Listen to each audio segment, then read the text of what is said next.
that's in sitting in for Karen. We're going to start.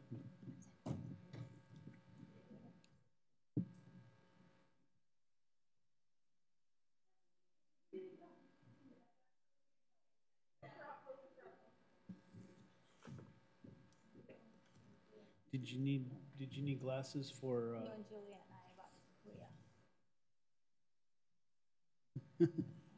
Okay.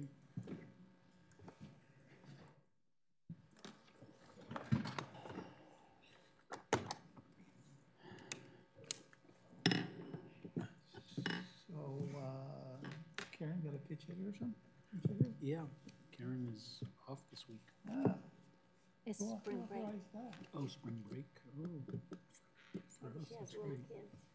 She has what? I said maybe she has young kids. Yeah, I don't know. She's. Maybe on spring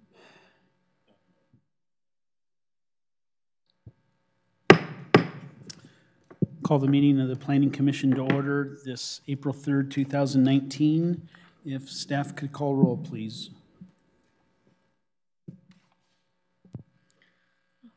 Connie Coleman-Lackady, Present. Don Daniels, Here. James Guerrero, Here.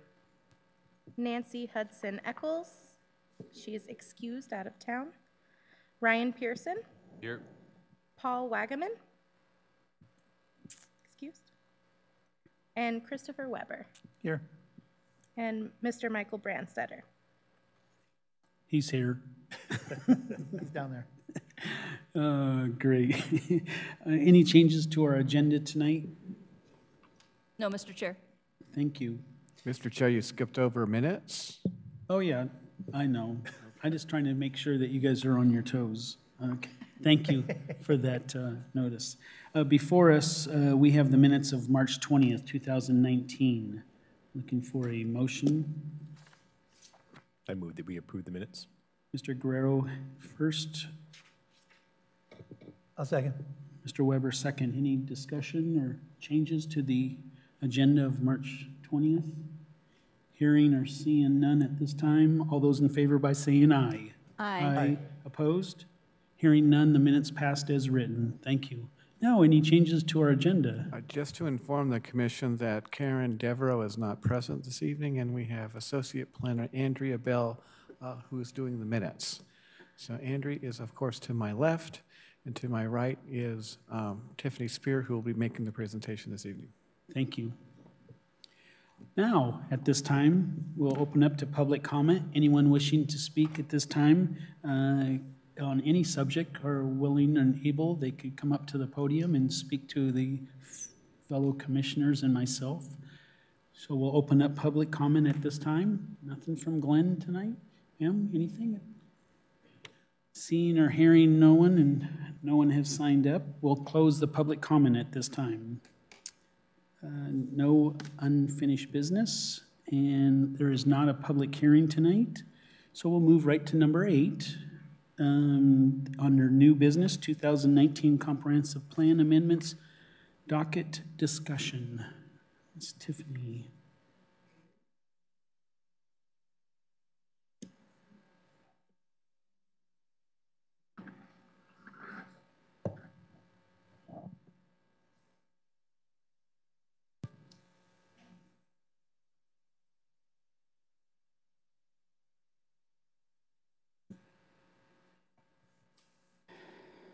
I will do this temporarily from my seat until we can get the podium mic to work. So thank you very much, Planning Commissioners. This night is going to be dedicated to the 2019 Comprehensive Plan Amendment docket.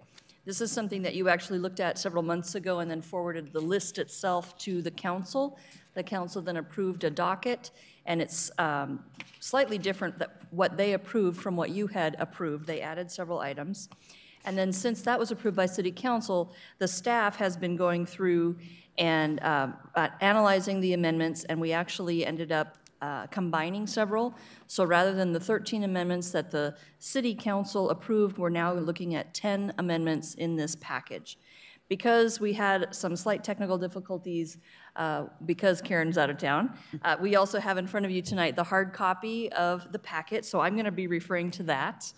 And if you jump to page 6 of the packet, so if you look at the very bottom, you'll see 006, that's the number I'm referring to at the very bottom of the page. That's the beginning of the staff. And you'll see that because it is a lengthy staff report, I've gone ahead and subdivided it into separate sections. The page numbers that are included on the start of the staff report, that 1, 4, 11, et cetera, those refer to the page numbers that are on the bottom right. So they're slightly different from the ones the bottom center. I'll just try to make sure that that's all clear. First of all, looking at the docket schedule, we're here tonight for a discussion on all of the proposed amendments and to answer any questions you may have this evening. 2 weeks from tonight, we're going to have the public hearing and then additional discussion on your part once the public hearing closes. We will not have a meeting on May 15th and then on May 1st, and then May 15th there will be continued discussion, and if you're ready, you would be taking action that evening on the docket. So sending forward a recommendation on the full packet to the City Council. Looking even further than that, on May 28th, which is the day after Memorial Day, there will be a joint study session for you and the City Council, at which this and other topics can be discussed between yourselves and the council members. And then the following week, the City Council's public hearing on the Comprehensive Plan Amendment docket is, and then they will continue discussion until they're ready to take action. So with all of that process out of the way, we'll start with the background, which again is the bottom of page 6 of the staff report. Sorry, I'm looking at 2 different things at once. So what we ended up with out of the 13 original amendments are 6 of the, map amendments, some of which are identical to the first package that you looked at a couple of months ago. Some are combined. Thank you, Andrea. Maybe one more, if you're going to do that. Thank you. And then you'll see they're named both by number and then by just a reference. Tillicum, Bridgeport, Woodbrook, Wards Lake, Springbrook Park, and Springbrook Neighborhood. There is one amendment this evening that is both a map change and a text amendment change to the comprehensive plan and to Title 18A, and that is related to the military districts. So on the eastern side of the city, you've got Clear Zone, Air Corridor 1, and Air Corridor 2. And then there's 3 strictly text amendments, which are numbered 8, 9, and 10, and those relate to the essential public facilities and public institutional districts, economic development element of the comprehensive plan, and then the multifamily open space requirements within Title 18A. So here, I know you've seen this map many times, but just as a reference point, when we're talking about redesignations on map amendments, redesignations would affect this future land use map. And so on this map, you'll see, for instance, lighter yellow and then a brighter yellow are the 2 residential designations within the city. But if you could go to the next one. On the next one, you'll see these are the zones, and you'll see that there's not just those 2 colors yellow for residential, there's actually 4 residential, R1 through R4, and then there's also multifamily zones. So if you were to toggle back and forth between those 2 maps, you would see that all of these residential zones would fall into one or the other residential designation on the future land use map. And the same thing applies in the commercial zones versus designations. So I just want to remind both the Planning Commission and whoever's listening that we're going to be doing changes to both the land use designation and the zone. And so there's actually a 2-step process there with these 2 maps. The next map after this is the docket vicinity map. So this is showing you where the 10 amendments we're going to talk about tonight are located in the city. And if you notice, first of all, the ones that are highlighted in red are kind of the outside edges of the city, north to south. And then there's 2 that are just highlighted by the zone throughout the city because they apply citywide. So number 1, very quickly, is the one down on the bottom in Tillicum. Number 2 is up at the top of the city, if you will, by Bridgeport Way near the Walmart. Number 3 jumps back down into Woodbrook, and it's all 3 sections highlighted there as kind of an L-shaped suggestion there. Number 4 is over by Ward's Lake, so all the way to the east of the city, kind of an odd-shaped parcel, a couple of parcels there. 5 is the small red piece at the bottom of the Springbrook neighborhood section of the map. Number 6 is all of the rest of that red area right next to where number 5 is. And then number 7 relates to the military districts, so those are the purple colors on the city map. And then there's both, again, text and map boundary changes with that amendment. And then number 8 are all of the blue sections within the city. That applies citywide to the essential public facilities and public institutional districts. So with all of these, assuming all of them were to go forward, there's actually changes that would be affecting pretty much all of the city boundaries.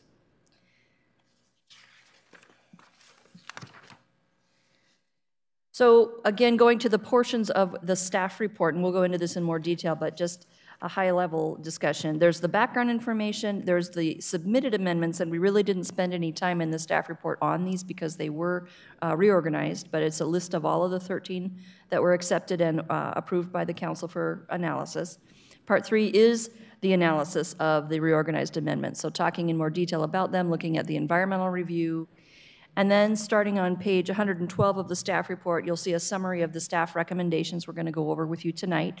Although I will mention right now that there's going to be one change that we'll talk about on amendment number 8, if I'm remembering numbers correctly. And then part 5 and 6 on pages 114 and 115 are still blank. But the idea there is we're going to build in information from any public comments and then also recommendations from you. So as this moves forward to council, they have that information readily available. These are the criteria, and I think pretty much all of you would have seen these before at some point, but these are the criteria that the council ultimately will be using, and you would be using as well when you make your recommendation as to whether a comprehensive plan proposal amendment, either map or text, would be approved. So it's whether it's consistent with the current comprehensive plan, and if not, if it's being proposed, why, compatible with the development in the vicinity, whether or not there's an undue burden on the transportation system which can't be mitigated. Same question for public services and facilities. If there is a burden, can it be mitigated? There's no adverse effect on the public health, safety, and welfare of the citizens of the city. That the range of permitted uses in the requested zoning classification is more appropriate than those that exist already for the property. And that's beyond just what the petitioner specifically is asking for. G is circumstances have changed substantially since the establishment of the current zoning or land use map. And H is talking about negative impacts to the surrounding neighborhood and area being outweighed by the benefits. So those are the things that each one of these were looked at initially by staff, but will also be analyzed by you and then the council. So are there any questions? Otherwise, I'll start to go through each amendment. Mr. Guerrero. On the previous sheet, you had a list of 7 items, I think it was. Yeah. Each one of those has to apply to each item? Or You'll see there's some that are not applicable to certain applications. And so in the staff analysis, there are several amendments where at least some of the answers are not applicable. Yeah. Any other questions? No, seeing none at this time. All right, so we'll continue then. If you jump to page 008 of the big packet or page 3 of the staff report, there's some information about housing capacity. And several of these amendments would affect the housing capacity total for the city. But what we've done is taken into account the additional housing units that came into the city's totals based on last year's downtown sub-area plan adoption. So you'll see that table there shows there's a net growth of 2,257 housing units because of the upzoning that occurred in the downtown sub-area. And then there's also actually some calculation regarding jobs as well.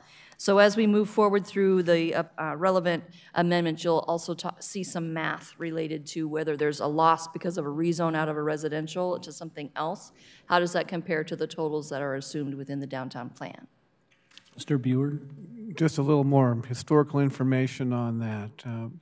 each city within Pierce County and Pierce County are required to allocate a certain amount of population under the Growth Management Act. So our number is 72,000.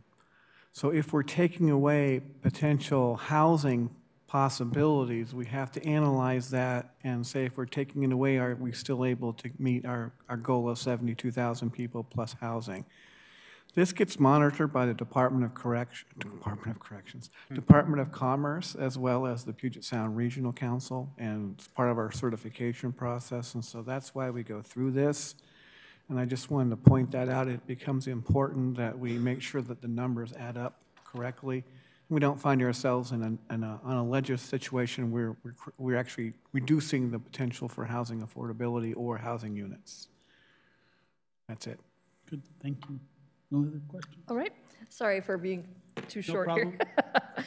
All right, so let's jump to number 1 then, which is on page 4 of the staff report, if you look at the numbers to the right on the bottom. This is a privately initiated amendment, and the request there, as you see on the screen in front of you, on the left, you'll see just the parcel map, and then on the right, you'll see an aerial photo and how the parcels overlay that. This is an area down in Tillicum, as I mentioned before, and it's, if not immediately adjacent, very near to what is currently being expanded and interchanges changed because of the I-5 corridor expansion. The request from the applicant was to designate the property from its current land use designation of single family and change that to neighborhood business district, and changing the zone from what is currently residential 3 to neighborhood commercial 2. The analysis that was done by staff, and also because of some input that was provided at the city council level, is that this is one that should be denied, but without the idea of that being a permanent denial, if you will, or a denial with prejudice. The intent is to take a look at the entire Tillicum area once the construction of I-5 and those interchanges is complete, because there has been discussion historically about maybe doing a sub-area or neighborhood plan for Tillicum, first of all. And secondly, if there for some reason is a change in the construction footprint for any of the work along I-5 or with the interchanges, it might be premature to take action on this application now. So the intention there is to go ahead and recommend denial. Yeah, that would most likely be denial without prejudice, and then bring it back for further discussion. And also, I suspect that staff would also be asking whether or not the Planning Commission would like to recommend that we do some sort of a neighborhood plan or a sub-area plan for Tillicum as a part of this proposal. But that's something that we can talk about as we finish the public hearing and look at recommendations later down the pipe. Mr. Guerrero. So wasn't there a neighborhood plan that was done in Tillicum a few years back? There was a neighborhood plan that was instituted by BCRA, and in turn, the planning department went ahead and made some changes to it and actually submitted something to the city council. It wasn't a neighborhood plan per se, but it outlined some of the ongoing issues in Tillicum and how to resolve it. It also spoke about doing a whole series of capital improvements specific to that neighborhood, some of which have been accomplished and some of which are going to be accomplished in the next couple of years. So at this point, that plan, if you want to call it that, is a little outdated. We did talk about street widths and a few other things, but we did not talk about changing land use designations at that time. Now with the changes in the interchange going on, the possible connector road, there's some other issues with potential new open space. It would seem appropriate to revisit that if that is the desire of the commission and council. And I apologize, I referred you to page 4 of the staff report. The more substantive discussion begins on page 13. And so there you'll see just a brief housing capacity analysis, and then all of the other criteria are addressed over the next few pages, those A through H that I went over with you at the beginning. So if there's no other questions on that one, I would be ready to move on, unless there's any questions. None at this time. All right, thank you. So on page 22, if you look at the bottom right number, will be map amendment request number 2. And this is actually one that is a combined application from the original 13 that came through the city council earlier I believe it was either this year or last December. So number 2 includes 3 parcels. 2 are adjacent to each other, separated by Meadow Park Road West, and then the other is to the east of a parcel in between the 2 others and that 3rd parcel. And again, on your screen now, you'll see the parcel map, and then you'll see an aerial photo. So if you were driving north along Bridgeport Way, headed out of town toward University Place, you would see this is right next to the Walmart that's there, and then next to the Mutual Materials production, I don't know if it's production, but site that's right there where they hold a lot of their materials. Those are the 2 outside parcels. And then the 3rd is interior to the Mutual Materials area. The 3 are all being recommended for rezone and redesignation. The 2 that are on Bridgeport Way, after looking at some of the information and going through those criteria, the city is recommending that rather than going with what the applicant requested, that it be not changed to commercial corridor and commercial to zone, but that it be changed to neighborhood commercial instead. So again, if you look on page 22 to begin, you'll see that map. And then moving over into the rest of the analysis of this application, consistent with the comprehensive plan, the idea of upzoning and densifying this property certainly makes sense with the idea that the Bridgeport Way is the gateway to the city coming from the north. Development within the vicinity of the application, you'll see that 3rd little triangular parcel is part and parcel, no pun intended, with what the rest of the use is, which is industrial. The stuff on Bridgeport is right across the street, across Bridgeport, from what's currently zoned NC2, which is what the staff is recommending to you this evening. Transportation impacts are not foreseen as being significant, given what's already there in the area, nor are there any significant impacts assumed for public service. Public health, safety, and welfare, looking at that, there doesn't seem to be any increase in risk to the public, and actually this could become a safer area if it were to be improved with better transportation corridor, both non-pedestrian and pedestrian. Looking at the change in circumstances, there's none, but the application is looking ahead and saying this would provide an opportunity for the highest and best use of the parcels. The community economic development recommendation on the bottom of page 24, you'll see again, it's instead of going to corridor commercial and commercial 2, it's to rezone it neighborhood commercial 2 and redesignate it neighborhood business district. You get to the heart of the matter for this application on pages 25 and 26. And what you'll see here are a comparison of the allowed uses between the zone that the applicant requested, and then neighborhood commercial 2 on the left-hand side is the zone that the city is recommending to you instead. And so the items that are in bold in those 2 columns are the ones that are unique to each. If it's in regular text, that could be done in either one of those zones. So at the top left, you'll see one of the big differences is that residential and assisted living facilities, continuing care, those would all be allowed on the NC2. And then if you jump over to C2 down toward the bottom, you'll see it is considered a more heavier industrial and commercial use. So the idea coming from the city to you is that this is more appropriate to have maybe some of the lesser commercial retail development and or hopefully some of that multifamily and higher density residential development. You currently see C2 along Pacific Highway, south of Bridgeport Way to Gravity Lake Drive in that particular area.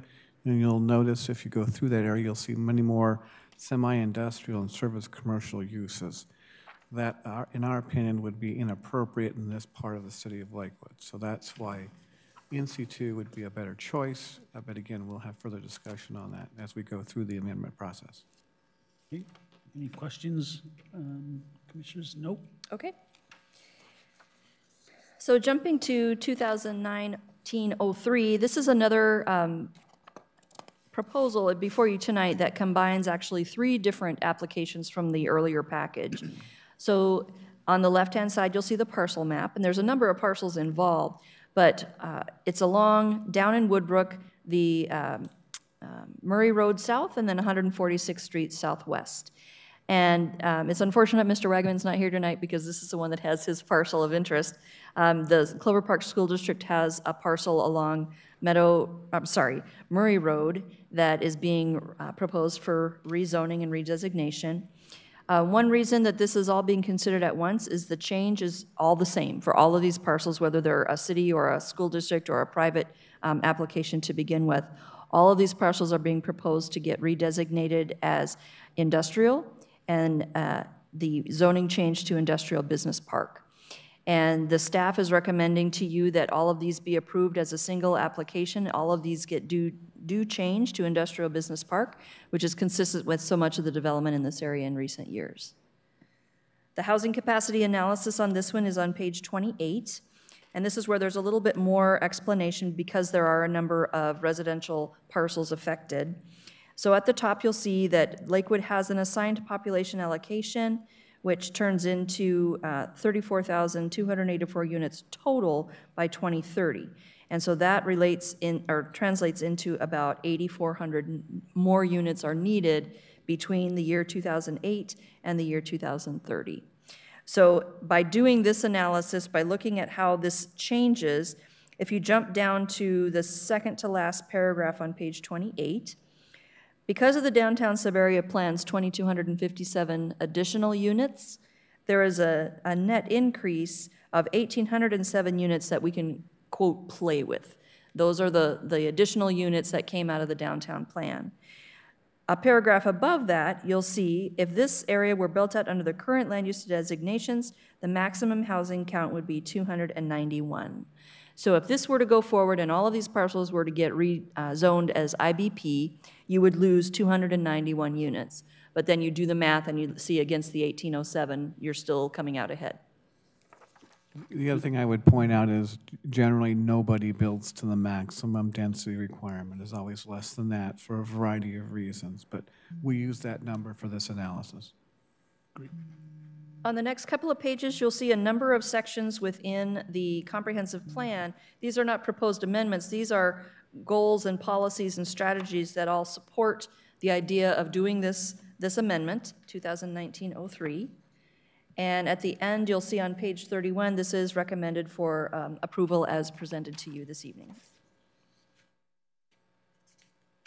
Nope. Okay. Page 32 then of the staff report is the one that's commonly called Ward's Lake because it's a number of parcels around that lake and that park. This one is a funky shaped parcel. If you see on the left-hand side, there's actually, let's see, 5 parcels involved. We have a situation where some of it is split zoned, meaning more than one zone is applied to a single parcel. And then you also have the question of what is immediately adjacent and does it make sense to continue with the same or should it be rezoned? So the picture on the right shows what we're looking at on the ground. You have the theater that's over there and the large development, that mall along I-5. Just inside of that is the Wards Lake Park. The way this property is all being talked about, there's multiple recommendations to change to. The parcels that are right over what looks like the lake, even though on the picture it's dry, although it's still green, is proposed to become open space designation and OSR1 as the zone. And then that long, tall, kind of L-shaped parcel is being suggested to change from R3 and single family to corridor commercial and commercial to zone. And that is because it is immediately adjacent to what you see there as the mall. So this one, again, there's a little bit of housing analysis because we are talking about residential properties, but we don't anticipate a lot of, or any change actually to the net total. This is another one, Mr. Guerrero, you asked about not applicable. There's a lot of the analysis that doesn't apply. But the recommendation coming to the Planning Commission is that this be approved as presented to you. To add a few things to this one, we have some really goofy wampus property boundaries. And well, all we're trying to do here is making sure where possible that we have zoning boundaries that coincide with property boundaries.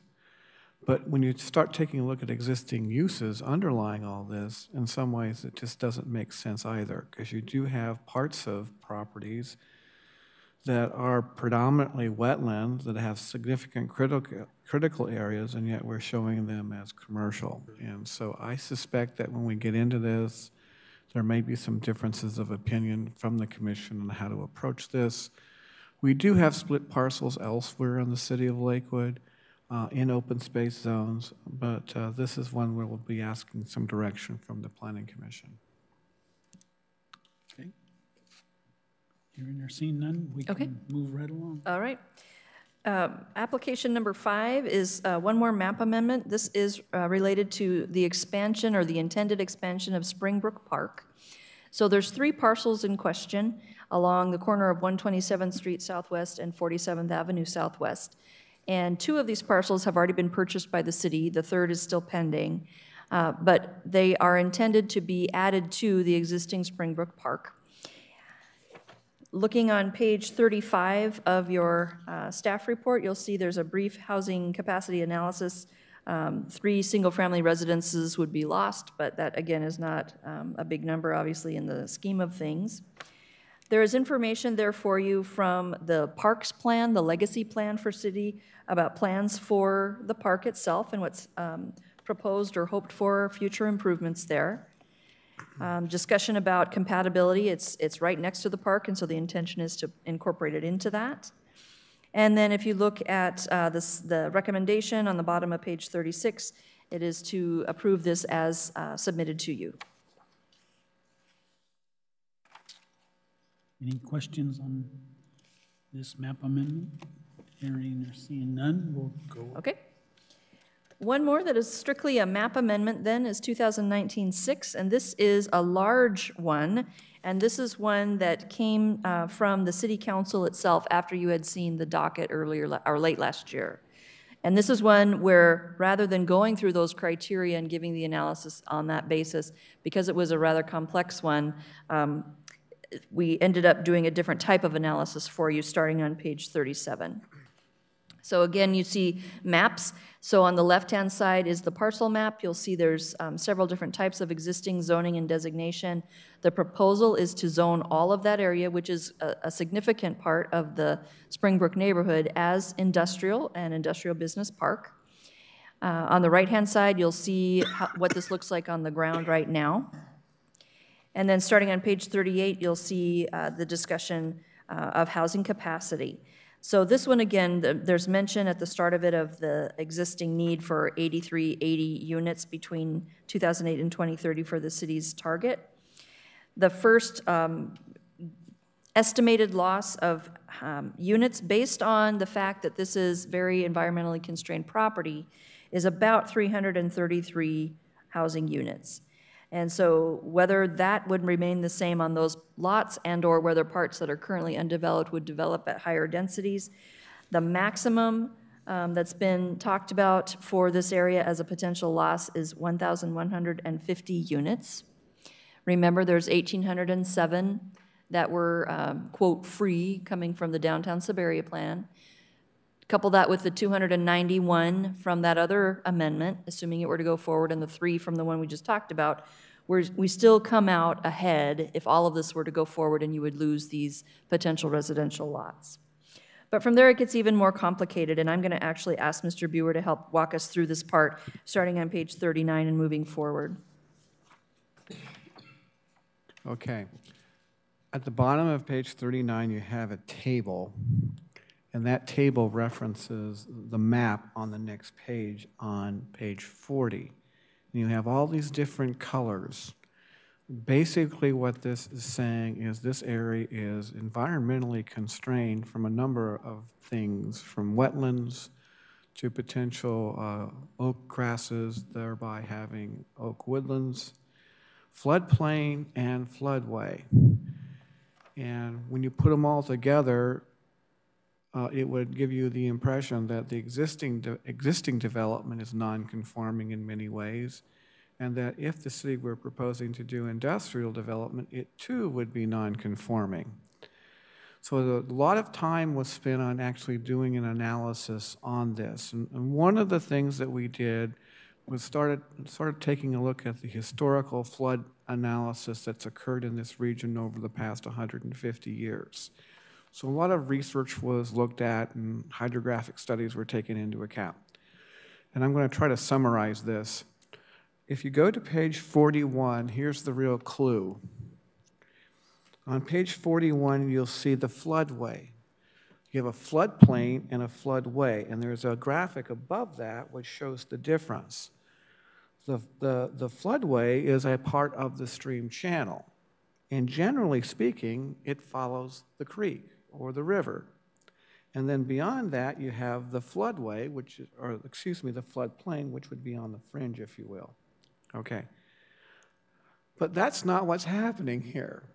And what's happening here is you have Clover Creek going in one direction, and you have the floodway going in another direction. And that was the real key, because this is weird. This is not how this is supposed to work. And doing a lot of research, we found out that there used to be a ephemeral Clover Creek. Clover Creek split.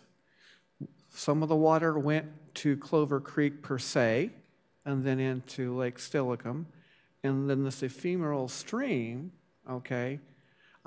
went onto what is now Clover Park High School, and then into the wetlands, which is now the Lakewood Town Center, and I believe became a part of an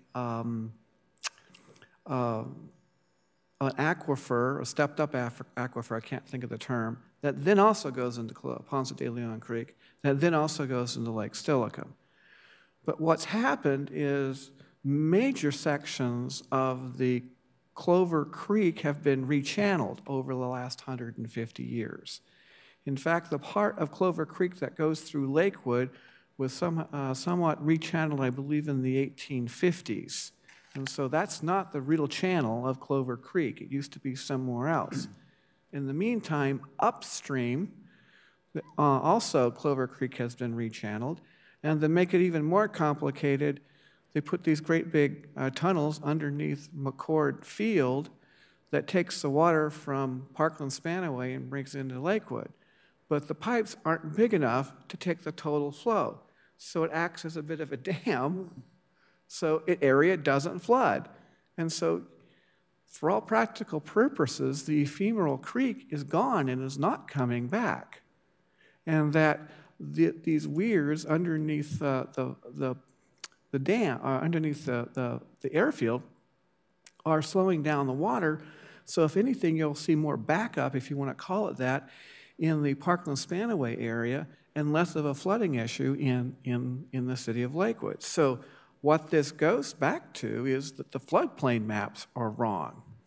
So the next piece was, why are the floodplain maps wrong? And what we've learned is when we're talking with the Army Corps of Engineers or FEMA, they're good at determining floodways and floodplains for large streams or rivers like Missouri or Mississippi. But when you get into these urban areas where things have dramatically changed, if you use the same criteria and the same types of calculations, it just doesn't work. So as a result of this, we have actually done some additional research, and we have been given the go-ahead to fund what they call a LOMR, which is a type of permit, which would take away the floodplain and floodway designations on this area. Cost of that is approximately $50,000 and would take for between 8 to 12 months. So you have 4 recommendations in your staff report. At this point in time, one of the things that we're looking at, we'll wait until after the public hearing is complete, but actually come back and saying, defer any action on this area until the LOMR has been processed by the federal government. If it comes back and it shows what we think it's going to show, then come back and propose an amendment to the area. That makes the most sense. But at this point in time, I think there's justification to do this. This has taken a long time to figure out and was not necessarily easy, but I think we are there, and I think that recommendation of going forward with the floodplain analysis is a strong one, and we'll bring back, and I'll bring forward a better recommendation in a short period of time. So I hope that explains it. I just wanted to point that out to the commission, how we got there. And so what's in your staff report, which predates everything that Mr. Buer just said, are 4 options. One is to leave it alone. The second one is to go with a lower residential density, given what's currently considered to be that floodplain within the area. A third option is to, rather than go industrial, actually go open space. And then 4 is to go ahead and rezone it as suggested by or requested for analysis by the council to be industrial. So you could almost think of a 5th option or an overlay on your application here of taking a look at that environmental analysis, the LOMAR review, prior to taking any of these actions. And so perhaps setting this one aside for the next cycle or even the one after that, depending on how long that report takes. The other thing I would point out is if it were in the floodplain, minus being in the floodway, because you're not supposed to develop in the floodway, if it's in the floodplain, my calculation would be that the lot coverage for the building would be roughly 24%. So that's exceedingly small for industrial development. If you take a look at similar sized industrial warehouse buildings elsewhere, it's 40% lot coverage, 47% lot coverage, 40% impervious surface for parking, and roughly 6% for landscaping. So it does make sense to go back and fix this, look at the floodplain data, fix it because it makes the property tremendously much more marketable. If you take advantage of the floodplain as it exists today, instead of building a 900,000 square foot warehouse on the Pierce County gravel pit, the largest that they could possibly build would maybe be 350,000. Also, we've been able to resolve some other issues with wetlands, with Department of Ecology, and also with the feds, and that's not finalized yet, but that is also a good outcome of this process to date. Mr. Guerrero. Diverting a little bit, but if you do that flood study, would that catch the other areas on this side of I-5 also? Yes, it would go all the way up to Clover, up to, I believe, 112, excuse me. Mr. Brenstetter. Thank you, Mr. Chair. I just wanted to ask Ms. Spear a clarifying question on option 2, which is the lower density option.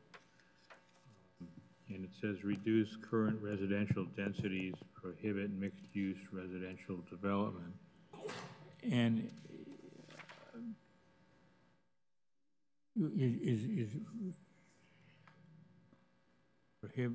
prohibiting to do something to prohibit mixed use,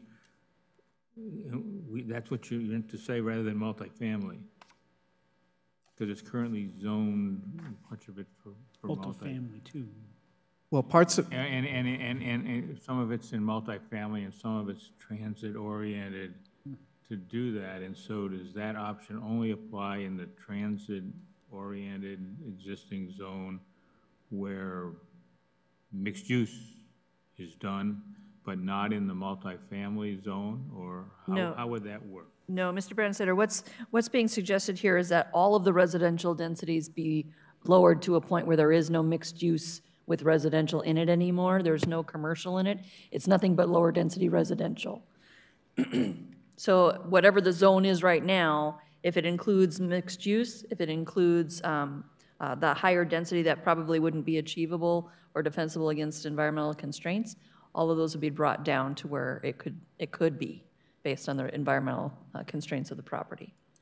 Well, the transit-oriented commercial, which is one of the 3 areas, actually mixed use is a focus of that. Right. And so you would change that to something else. Correct. But the 2 that are multifamily 2, that is not really a mixed-use focused zone. And so would option 2 be affecting those, or how would you lower we would still be allowing multifamily. Under option 2, we reduce densities, but not to the point of where we didn't allow multifamily. That's correct. Okay. So you'd probably end up with like MR1 or MR2, roughly 20 units per acre max, something in that range, but that's still yet to be determined. And both commission and council have many options on that. Okay, I appreciate the Yep. clarifying, because the one term only seemed to apply to one of the three. There's different ways of parsing this, and it was intentionally written to be somewhat broad. No other questions then? Oh, Mr. Pearson. What, you guys have new LiDAR, or are you guys be doing surveys for the new 2D study for the Lomar? We have contacted a consultant who has data already on this creek.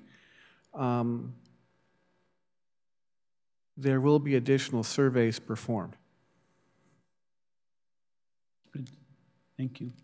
All right. All right. Moving along. So moving to the one that's a little more complicated in that it's both text and map amendments. This is 2019-07, and this relates to the military districts within the city, which actually there are three. There's the clear zone, there's Air Corridor 1, and there's Air Corridor 2.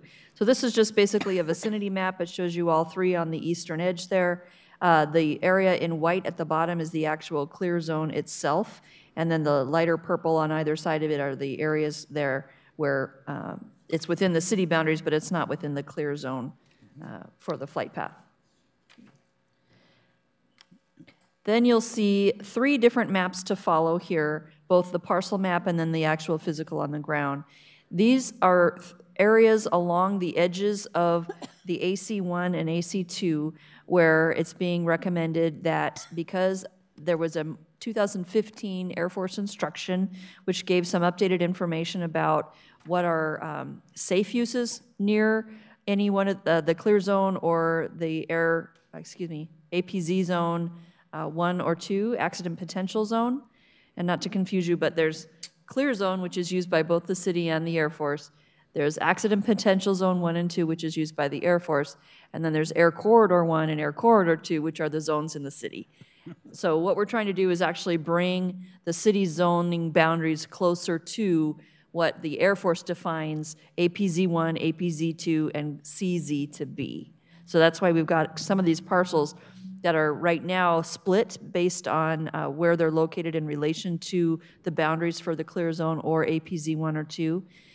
These three here you'll see are along I-5 and then South Tacoma Way at Chapel Street South.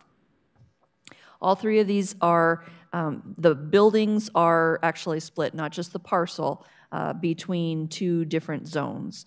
So we're asking that all three of those, or suggesting that all three of those be brought into the clear zone or Air Corridor 1.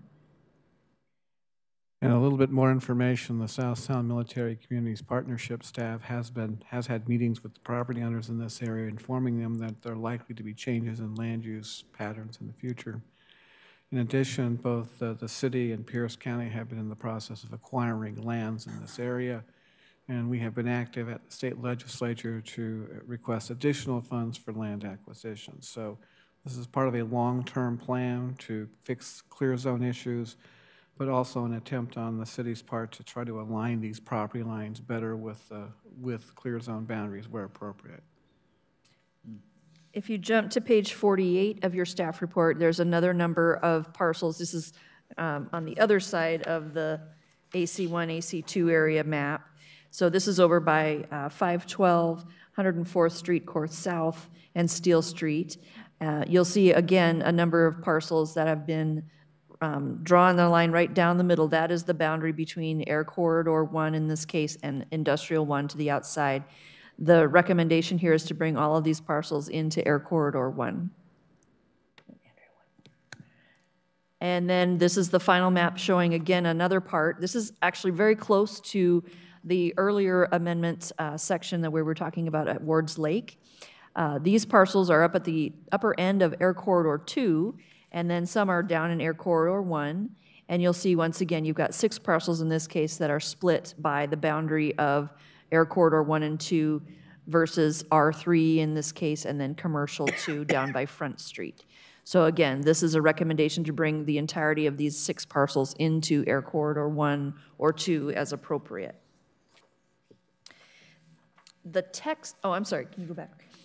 The text part of this amendment starts on page 50 of your packet, and it is lengthy because what ended up happening is updates to the comprehensive plan resulted in a total rewrite of that chapter or that section within the comprehensive plan. So you'll see red line strikeout text from page 50 to page, 71. That includes the text changes in 18A30. But going through page 62, you'll see all the changes for the comprehensive plan itself.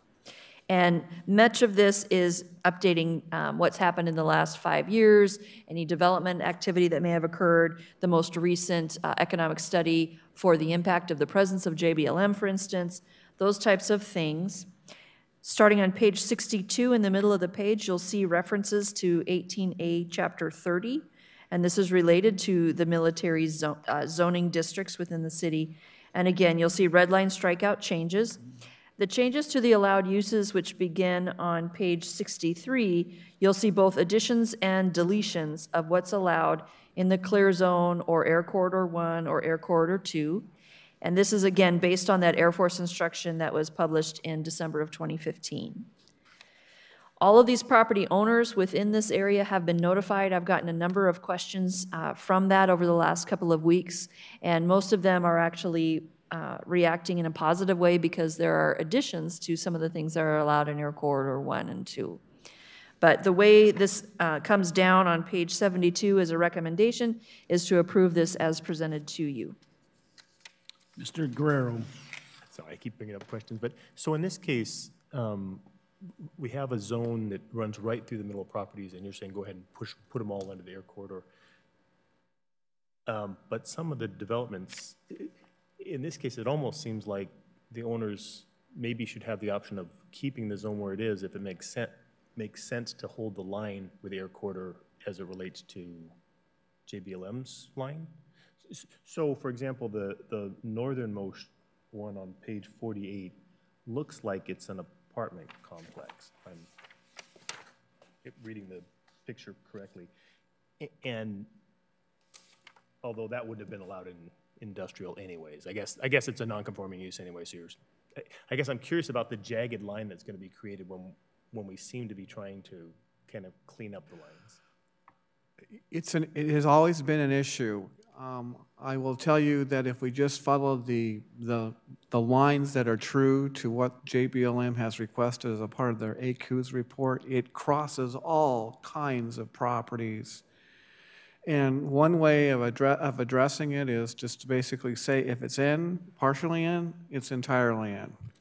And so that's the approach that we have taken here in this case with these parcels, except along South Tacoma Way. There we have decided that the properties adjacent to the east side of South Tacoma Way are out. And that's purely for economic development reasons, because if we didn't do that, all of the properties along South Tacoma Way would be half in and half out. And so far we've gotten some level of agreement from JBLM that that's okay. But here is some areas that are outliers that we thought we would bring it in for some discussion, particularly in the North Clear Zone, which is most critical. There you do have buildings that cross and properties that cross the boundary. That's the area of greatest safety concern. And that's the area where the county and the city are spending most of its time on land acquisition and acquiring funds to do that. If I remember right, East Air Corridor actually does allow some industrial. Yes. Yeah. Okay. So we wouldn't really be affecting the property so much, except for the north one that's probably just absolutely non-conforming anyways. Yes, and then you do have some properties on Air Corridor 1 that are not industrial uses, that are apartment complexes. Those are non-conforming any way you go. Right. Okay. Thank you. And what you will see on pages 63, 64, and through 67, I think, is there's comment that's currently in the code and would remain in the code that anything that is a continuation of use legally existing is allowed, as is maintenance and repair. So it's not forced obsolescence on any of these properties. This is changing what's allowed uses going forward. But those that live or work there right now, it might change in terms of the zoning, but they're still able to operate. And we are not proposing an amortization schedule at all. Great. Thank you. Okay. The next citywide amendment is 2019-08, and this relates. If we could back up for just a second. On page 68, you'll see lots of text deletions. And the reason is that we used to have these requirements that there be sound attenuation. And so there's a great discussion about it. But when the state adopted energy conservation regulations, their requirements actually exceeded what's in here. And so that's why you see references to the wax. And once we've done, and once you do that, then we don't need the rest of this because that's more restrictive than what's in here. So you get the sound attenuation through conservation. I'm sorry, Tiffany. So moving on to 2019-08, that's referring to essential public facilities and public institutional districts. This, as you see on the map, applies to a number of parcels throughout the city, and this is everything from Clover Park School District properties to public libraries to the Western State Hospital to Pierce College and Bates Technical College, those types of properties. And so it was hard to try to give you a specific list of parcels because there's so many, but that is the citywide map of what would be affected by what's being proposed here. So starting on page 73, you'll see this in your staff report. And starting on page 74, you'll see the changes that are being proposed to the text in the comprehensive plan. There's new language being suggested that refers to state law and regional level policy, county-wide level policy. This has not previously been in the comprehensive plan, but it's just pulling it in to show the background behind why things are located and where they can be located within the city. And then you'll see there's also toward the end on page 83 to 84, there's some new definitions included regarding adaptive reuse and discontinuance. And I'm going to ask Mr. Buer to talk about those two things. First of all, I'd like to go back to pages 74 through 77. At times, we've had some issues of discussions of what's the difference between an essential public facility and a semi-public and institutional land use. And this has been a common problem under GMA with many cities in these designations. So there's been an attempt here to provide some examples and explain the difference. Then on the countywide planning policies, this is my impression, and I would imagine that Tiffany would agree. We've got 126 pages of countywide planning policies that talk about everything from housing to land use to economic development, et cetera. And we've got a significant section that talks about public institutional, I'll get the term right, essential public facilities. But unfortunately, no one ever pays attention to it because it's a separate document. It is our attempt to bring this in and share it with those in the community. This is what the region has to say, and that you are responsible for meeting these criteria. And because we have a significant amount of essential public facilities in Lakewood, it seemed like a good idea. And so it's really an opportunity for the developer, the property owner, and the city to not forget the Pierce County-wide planning policies because they play an important role in determining what essential public facilities go within the city of Lakewood. Because as a part of this, you're supposed to do an analysis of the impact upon the region as you submit your application. So that's why this was brought forward and not buried in some planning, some county council document that people hardly ever read. So this is important, I think, to the city to recognize this. This changes the paradigm on which people make applications. Then moving forward to page 83, we've included 2 new sections. Discontinuance of public institutional or essential public facilities or civic use. We have some significant number of essential public facilities, some of which are aged, and what's going to happen to them as they change. And rather than leave that question open-ended, the thought was maybe the city of Lakewood take a more proactive role. And so you see some new language being proposed regarding discontinuance of a public use and then adaptive reuse. Under adaptive reuse, if you have an existing building and you're proposing to change it, then that's an amendment to the master plan and requires public review and approval by the hearing examiner. And then we've included some new definitions. This would be found within the total construct of 18A. Adaptive reuse is pretty straightforward. And discontinuance, we've gotten rid of the current definition and expanded it. And you can read it for yourself. But the intent is to give the city some flexibility on what constitutes discontinuance. I'd like to read just the very beginning. Discontinued means the activity or operation ceases. The premises are vacated, machinery and equipment or fixtures are removed, the maintenance of the property or structures is substantially reduced or ends altogether, or other action terminating the use that is taken. But excluding temporary or short-term interruption to a use or activity during periods of remodeling, maintaining, or otherwise improving or rearranging a facility, or during normal periods of vacation or seasonal closure.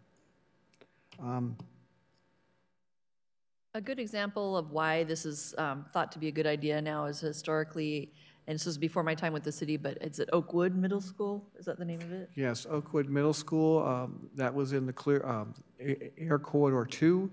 The city we're very clear with Clover Park School District that was constituted a safety hazard. It was a non-conforming use, and that needed to close.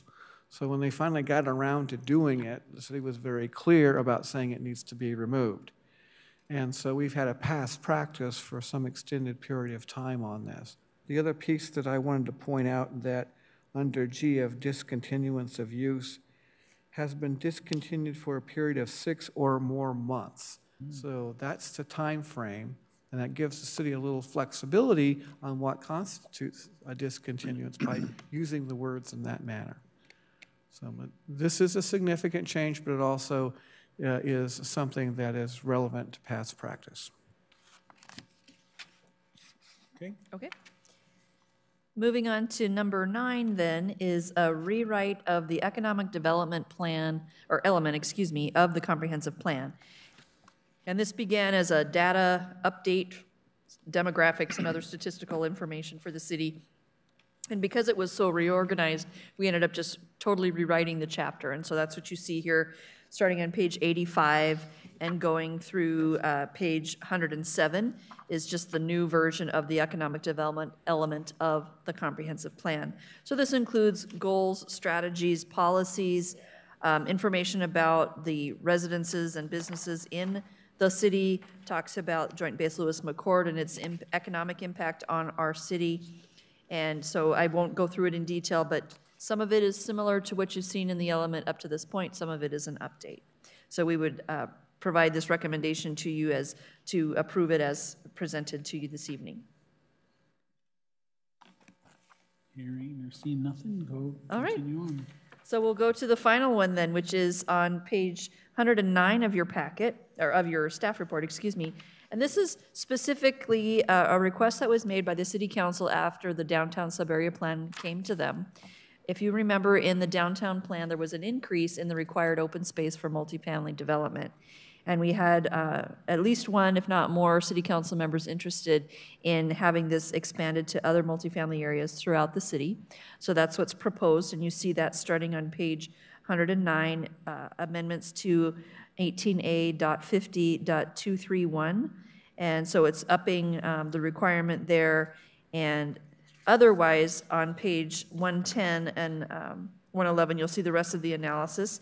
There's some referral to comprehensive plan sections, but there's no amendment proposed to those. And then you'll see on page 111, the recommendation is that this be approved as presented to you. Any questions on this All right. proposal? Seeing or hearing none? Okay, so if you jump then to page 113, coming back to the housing capacity analysis one more time. At the top there, you'll see a cumulative analysis. So looking at all of the housing units that would be lost due to rezoning, if all of these amendments were presented this evening, were approved ultimately as suggested, there would be a loss of either 1,444 or 894, depending on how you assumed development would happen in Springbrook, of housing units lost. But going back once more to downtown Siberia plan, there was an increase there of 1,807 units. So if you were to assume Springbrook doing maximum development at 1,150 units, you would have a net increase of 363. So you're still well within the target for 2030. If you were to go at a more realistic density in Springbrook, about 600 units, that's even more of still a net increase with the sub-area plan. So that just is covering our need to show continued consistency with Puget Sound Regional Council, targets and OFM targets. And then toward the bottom of that page, you'll see the recommendations in summary form coming from staff tonight to you. So once more, 01 is recommending denial without prejudice. It's just a premature application, waiting to see what happens with the full I-5 work and expansion of or reconfiguration of the interchange. The second one, going with neighborhood commercial 2 rather than commercial 2 for 2 of the 3 parcels in that one. Then 3, 4, 5, 6, 7, 8, 9, and 10 are all recommending approval as submitted to you. Going a little further in the packet, if you have it electronically, also for your reference are the determination of non-significance for this application packet, and then the environmental checklist, which was submitted to the Department of Ecology in a timely way within the last month or so. So that is your 2019 Comprehensive Plan Amendment docket. So, Tiffany, could you Yes. just, on page 113, could you Yes. just go through again in the applicant, submitted the application? Could you just tell us those that were the citizens? Sure. And then just to, I can write down when they're all one here instead of. So number 1 is just the parcels that were originally applied for. Yep. So it's not a combined application, and that is a privately initiated one. Okay. Number 2 is combined, and so the parcels that are being suggested as zoned NC2 are those ones listed. Those are private. And then the third parcel that was part of that is a city piece, that little triangle, if you remember the map. Woodbrook is a combined application, and that one includes privately initiated, both from the Clover Park School District and then another private applicant. And I believe the rest of them, all of those are city initiated. Thank you. You're welcome. And Mr. Guerrero. I probably should have brought it up earlier, but for map amendments 1 and 2 that were brought forward by private owners, do we know what they were proposing to put on the properties? Actual buildings or uses? No, we just know the zone that they were requesting. Okay. Any other Most questions? likely, though, it would be commercial, given its proximity to the interchange. Probably not having any kind of residential at all, but that's my assumption. Right. All right. Great job. Well, thank you. So that's the whole packet. In terms of process, as I mentioned at the very start, we're at the beginning of this for you. We're looking at it tonight just on a discussion basis. 2 weeks from this evening is the scheduled public hearing on all of these amendments. So I'm assuming you will get at least some public comment. As I mentioned, I have gotten a number of calls of people just wanting to make sure they understand what's going on, and then whether they'll follow that up with formal comment, I'm not sure. Assuming you were to take action that night to close your public hearing, You would have the opportunity to discuss any further amendments you might want to make to the docket or to the recommendations. And then we will not be meeting on May 1st, so we'll jump from April 17th to May 15th. And then on May 15th would be a discussion evening for you, and then if you're ready, you would take action that night to provide a recommendation on to City Council. One thing I would add at this point is that I would prefer that the Planning Commission not make statements. I think this is a great application and it should be approved or anything of that nature this evening. This is really just a study session to present the materials to the Planning Commission to see if they have any questions. I'm sure there will be more questions later, but you know, withholding any comments is probably a more appropriate thing to do until after the public hearing. Sounds good. All right, thank you. And one more thing, if commission members want to meet with myself or Tiffany prior to the meeting, as long as we do it in small groups and don't get into OPMA issues, we are available to sit down and go through those with you, if that's what you'd like. Or if you have, you can clarify your question easily to staff. You could do it that way, communication as well, if it's easily submitted to them, or both parties can understand what your attempt or question would be, right? Yep. Okay, thank you so much. We appreciate it. We'll move now to reports from Mr. Brandstetter. Thank you, Mr. Chair. I guess that I would report to you that the City Council did take up the sign code on Monday for a brief period of time. And I think that there were a variety of issues that varied from council member to council member, that there was some desire to think about it some more.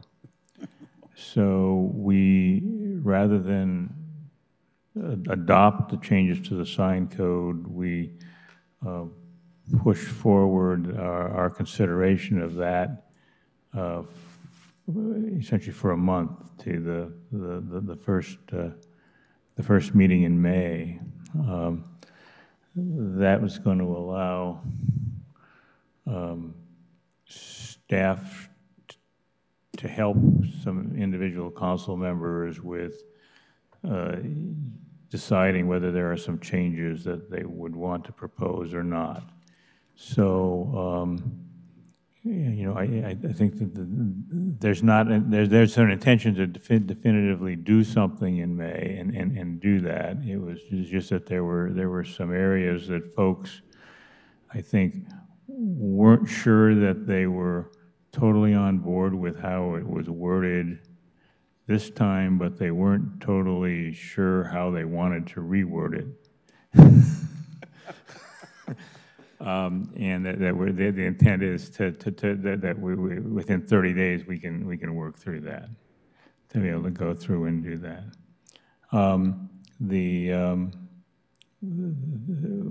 The process to move forward with the American Lake Management District remains on track, with a public hearing scheduled for April 22nd as the next significant milestone that's got to be met in order to move that forward, to do that. And the council did go ahead and authorize the city manager to award a contract for a alum treatment process to address the toxic algae situation in Wahop Lake. There was actually some discussion about that. And I guess that I would just sort of characterize the discussion was not as to whether an alum treatment was the most reasonable treatment to use in the lake, but it was more a question on, there were some council members who voiced concerns as to, do we really want to do anything and spend, do we want to spend $400,000 or not? It wasn't, so the issue wasn't whether an alum treatment was appropriate. The question was, is the problem such that we want to do anything and spend $400,000 to mitigate it? In the end, the council voted 6-1 to award a contract to move forward, subject to the Department of Ecology granting a permit to do so. So that was a topic that we had some discussions on, and it's been a topic that's been having some, there's been some discussions in the public forums as well. Subject to that, if the commissioners have any questions, I'd be glad to entertain them. No, I thank you for the Thank you, Mr. reports. Chair. We appreciate it. How about staff? Under area-wide updates, I just have two things. The first is myself and Tiffany are working on a draft letter to the City Council regarding the Puget Sound Regional Council Vision 2050 EIS. And that's going to be presented to the City Council, I guess, on Monday in some form or fashion. There's lots of issues. We've concentrated so far on land use and housing. The PSRC is recommending a variety of proposals where somehow they seem to be inserting themselves into housing affordability issues. So we can certainly provide you a copy of that letter once it's been authorized by the council. Part of this is to take the letter and work with Pierce County, and assuming that we can come together on a common goals with respect to that EIS. The other thing that I would tell you is that the legislature has been very much involved in zoning and land use related issues this session, particularly dealing with housing affordability issues. And we're waiting to see the final outcome of two bills that are currently before the legislature.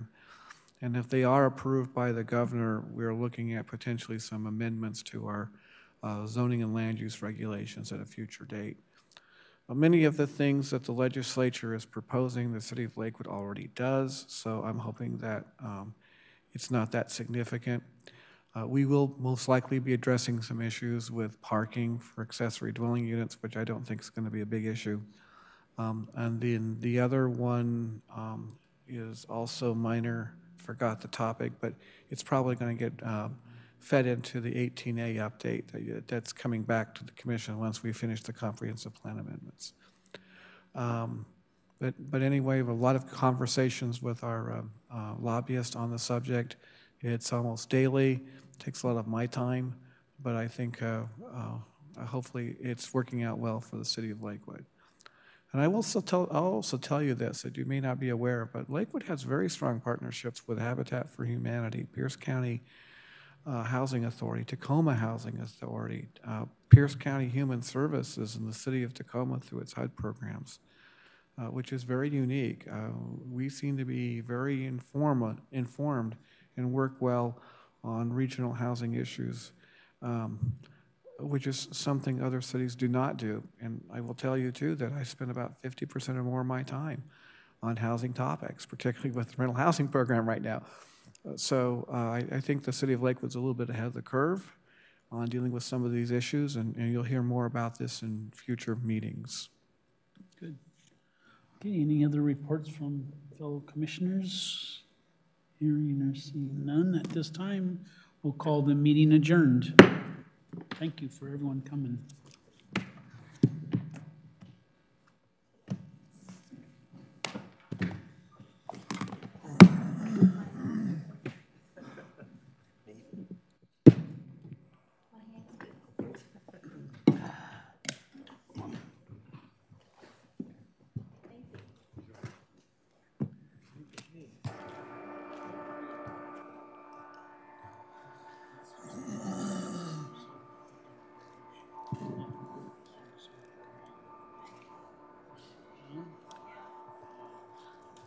Thank you.